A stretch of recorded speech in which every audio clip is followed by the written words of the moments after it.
各位记者朋友，大家下午。Good afternoon, friends from the media. Welcome to the press conference. Now the floor is open. 发言人好，新华社记者提问：20国集团领导人在。Xinhua News Agency.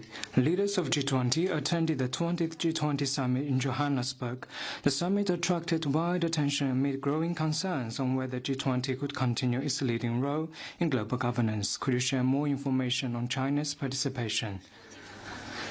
The summit is held under the theme of Solidarity, Equality and Sustainability.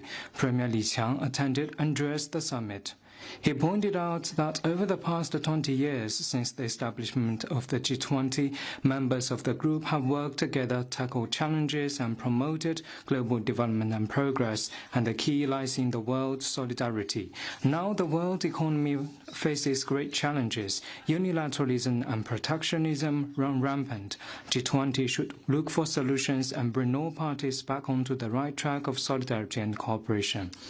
Premier Li Qiang stressed that the world economy is now deeply integrated and no countries can thrive alone. Only openness and cooperation can produce mutual benefit. The G20 should firmly uphold free trade and work for an open world economy. Differences should not be obstacles to solidarity, still less excuses to suppress other countries. Respective legitimate concerns should be addressed through equal-footed consultation. The G20 should take the lead in upholding multilateralism, boost the voice of developing countries and work for a fair and more just international economic and trade order. China stands ready to work with other parties relentlessly in solidarity to take concrete measures to play a bigger role in reforming and improving global governance and promoting economic development so as to create a better and prosperous future. Next one, please. RT. At the recently Fourth Indo-Pacific Ministerial Forum, EU's High Representative Kaja Kallas said that China and Russia are working together to overhaul the global economic and security order. What's China's comment? On the basis of non-alliance, non-confrontation, and not targeting any third party, China and Russia grow bilateral relations, conduct practical cooperation, and contribute to world peace and development. Next one.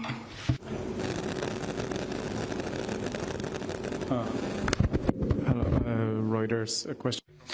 路透社 About the comments by the Japanese defense minister 日本 the weekend 防卫大臣周末时表示， deployment of the missile unit to the Yonaguni 将会在与那国岛部署 medium-range surface-to-air missile unit 中程导弹。 deployed at Camp Yonaguni 他表示， to protect the island. 他在与那国岛军事基地部署中程导弹是为了保卫台湾的安全，同时降低出现风险的概率， will increase tensions in the region. What's your 并且现在中日在台湾问题上的紧张局势有所加剧，中方对此有何评论？ Japan's Deployment of offensive weapons in Southwest Islands close to China's Taiwan is a deliberate move that breeds regional tensions and stokes military rivalry.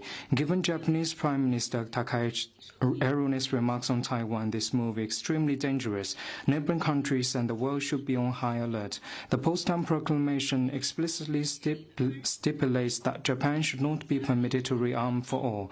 The Japanese constitution, which enshrines pacifism, also established Japan's exclusively defense-oriented policy. It's alarming that in recent years, Japan has drastically readjusted its security and defense policy, increased defense budget year after year, relaxed restrictions on arms exports sought to develop offensive weapons, and planned to abandon its three non-nuclear principles. Japan's right-wing provocateurs are trying every means to break free from the constitution and going further down the wrong path. This year marks the 80th anniversary of the victory of the Chinese People's War of Resistance and restoration of Taiwan.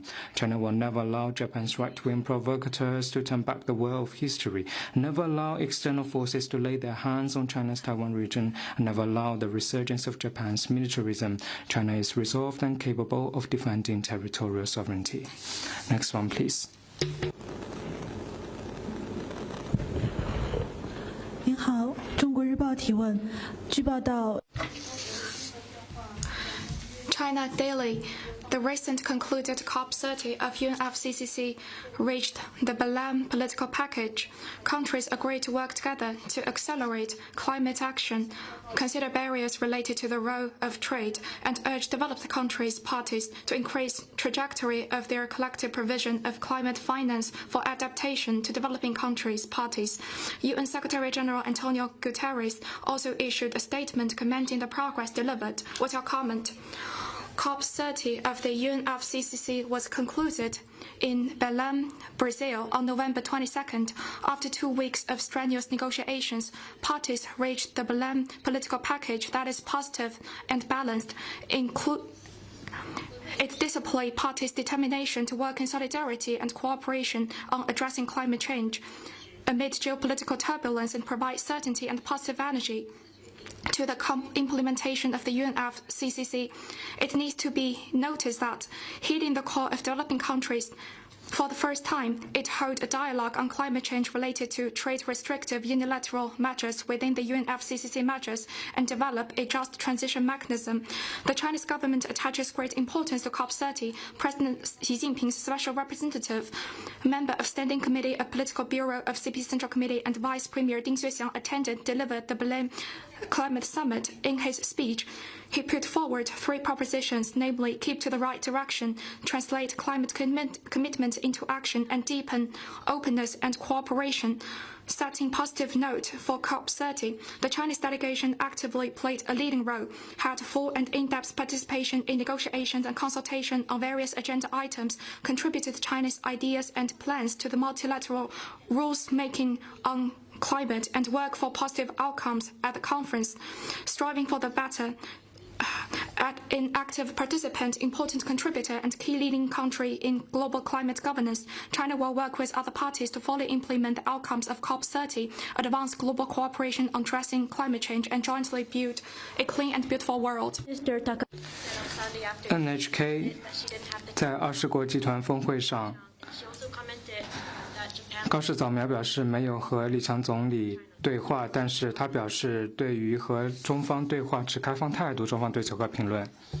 We hope Japan can take China's concerns seriously, retract the erroneous remarks on Taiwan, and show its sincerity of dialogue with concrete actions. Next one.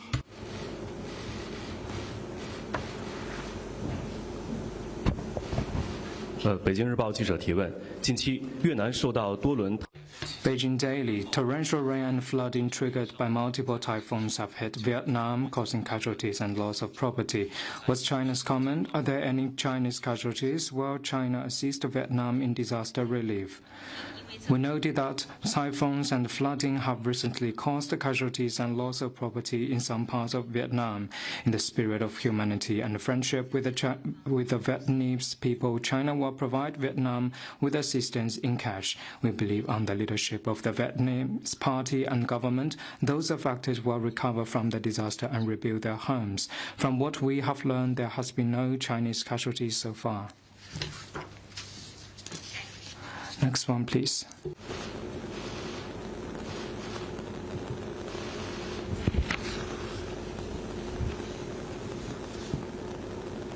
还有其他问题吗？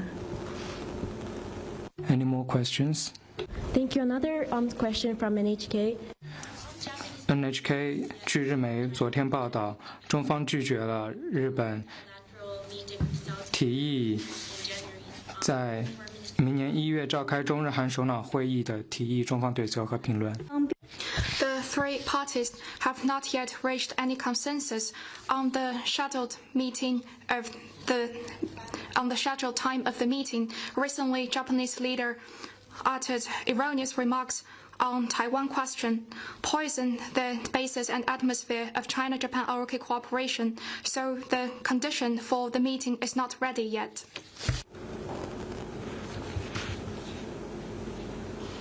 下一个问题。 Next one.